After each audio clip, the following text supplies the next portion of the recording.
Actually has turned into a battle between a group called Save Banning Ranch and the owner-developers of Newport Banning Ranch. At issue is 400 acres of open space in parts of Newport Beach and Costa Mesa. The developers say it's time to build. The opponents say no way. And put a people flow out. Take a look at this vast parcel of land overlooking the Pacific Ocean. Developers who want to build out here on a portion of Banning Ranch's 400 acres say this area is prime real estate. The developers, who in part own this land, say a majority of the acreage is simply used for oil production right now. They say it's time to consolidate the oil wells out here and move them to a much smaller piece of property because this is valuable land that should be built on. What you see out here is a regionally significant community that would create a win-win-win situation that would not only allow us to make economic sense of the property and build a small village of a maximum of 1,375 homes. In addition to 1,375 homes, the general plan allows for a 75-room coastal inn. Now that's a very small hotel.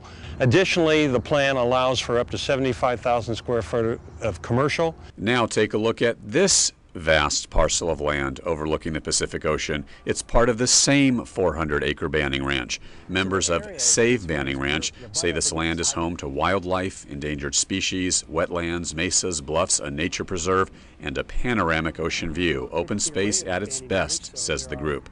Space that should one day be preserved as a state park, with absolutely no construction whatsoever. This isn't some vacant piece of land that's void of any sort of wildlife or environment on it. It's critical because it's based right next to the ocean, and it's prime for species and habitat that thrive on the property. So there needs to be smarter infrastructure planning in terms of what we already have versus taking what we're very lacking, and that is open space. Developers say they hear their opponents, and that's why they've held meetings like this one to explain the proposed project and be completely transparent. Moeller says his company has also worked to change and reshape the project to help the environment. We've hired probably the finest scientific team to come in and assess the biology, assess the animals and plant life. We have created 70% of this project in open space in our initial proposal. The Save Banning Ranch folks claim the developers are skewing the truth and just putting forth what sounds good to the public. We have no more open space to give to future generations. It's not about us today, and it's not about pure economics of the developer trying to turn a dollar off the backs of the environment. You're standing in an area that's intended for development. I think there's ethics when it comes to development, and over the years you always hear the term progress. We're moving towards this ultimate goal. But what is the ultimate goal? Where do you stop? And now an environmental impact report is still pending to see what effect development will have on things like traffic, noise, and air pollution. Of course, there are still many more meetings and debates before any final approval. Now, David, I'm curious, does this development have the support of the city of Newport Beach, the county of Orange, any of that?